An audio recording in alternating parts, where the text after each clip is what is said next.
ఈ అమ్మాయి పూర్తిగా ఆశ్చర్యపోయింది. అకస్మాత్తుగా సముద్రపు నీరు తగ్గిపోవడం మరియు బీచ్లోని ప్రజలందరూ అరుస్తూ పరిగెత్తడం ఆమె చూసింది. ఆ అమ్మాయి ఏదైనా అర్థం చేసుకునేలోపు ఆమె దృష్టి సముద్రం మధ్యకు వెళ్ళింది. ముందు నుంచి ఒక పెద్ద సునామీ వస్తోంది. అంత భయంకరమైన దృశ్యాన్ని చూసి ప్రజలందరూ పరిగెత్తడం మొదలుపెట్టారు. అదే తొక్కిసలాటలో ఒక చిన్నారి పాప పరిగెత్తుతూ కింద పడిపోయింది. ఆమె తండ్రి ఆమె కింద పడటం చూసి పరిగెత్తుకుంటూ వచ్చి చిన్నారి పాపను సీటులా కప్పి కాపాడాడు. కొంతమంది వ్యక్తులు ఆ వ్యక్తిని కాళ్లతో తొక్కుతూ పరిగెత్తుతున్నారు. ప్రజలందరూ వెళ్లిపోయాక ఆ వ్యక్తి వెనక్కి తిరిగి చూశాడు. సునామీ అతనికి దగ్గరగా వచ్చేసింది. ఈ సునామీ వంతెన కంటే కూడా ఎత్తుగా ఉంది. చూడటానికి అందరి అంతంలాగా అనిపిస్తోంది.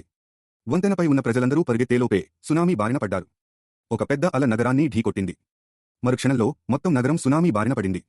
15 సెకండ్లలో సగం నగరం మునిగిపోయింది. నగరంలో మిగిలి ఉన్న ప్రజలకు పారిపోవడానికి కూడా సమయం దొరకలేదు మరియు వారందరూ నీటి వేగవంతమైన ప్రవాహంలో మునిగిపోయారు. పెద్ద పెద్ద భవనాలు కూడా పేకాట ముక్కలాగా పడిపోవడం కనిపిస్తోంది. కొద్దిసేపట్లోనే మొత్తం నగరం మునిగిపోయింది. అదే భవనంలో ఒక అమ్మాయి లిఫ్టులో చిక్కుకుపోయింది మరియు అది నెమ్మదిగా నీటిలో మునిగిపోతోంది. సునామీ అలలు శాంతించినప్పుడు నీరు వేగంగా తగ్గడం మొదలవుతుంది. అదే భవనంలో ఒక చిన్న అమ్మాయి నీటి కారణంగా కొట్టుకుపోతోంది. వెనుక ఉన్న గాజు కిటికీ సునామీ కారణంగా పగిలిపోయింది. ఆమె తండ్రి ఆమె దగ్గరకు చేరుకునేలోపే చిన్నారి పాప కిందకు జారిపోతుంది. చివరి క్షణంలో తండ్రి ఆమె చేయి పట్టుకున్నాడు. ఆ అమ్మాయి చాలా భయపడింది. తండ్రి ఆమె చేతిని బలంగా పట్టుకుని పూర్తి శక్తితో ఆమెను పైకి లాగాడు. నీరు తగ్గుతున్న కొద్దీ అదే వేగంతో ప్రజలు నీటిలో కొట్టుకుపోతున్నారు. ఇద్దరు వ్యక్తులు స్తంభాన్ని పట్టుకున్నారు.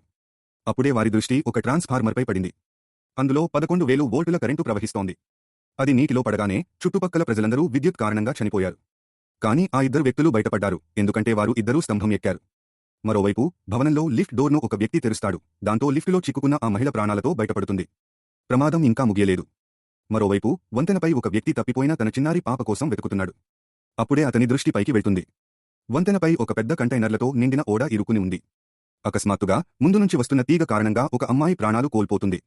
ఆ వ్యక్తి భయంతో అటూ ఇటూ పరిగెత్తుతాడు. ముందు ఇద్దరు వ్యక్తులు నలిగిపోతారు. ఒక్క సెకను ఆలస్యమైనా అతని ప్రాణం పోతుంది. కానీ అతని అదృష్టం చాలా బాగుంది, కాబట్టి అతను తన వైపు వస్తున్న మరణాన్ని పదే పదే తప్పించుకుంటూ వెళ్ళాడు. కానీ చివరికి భయం కారణంగా అతను కూడా నలిగిపోతాడు. అదే సమయంలో అకస్మాత్తుగా ఒక పెద్ద పేలుడు సంభవిస్తుంది.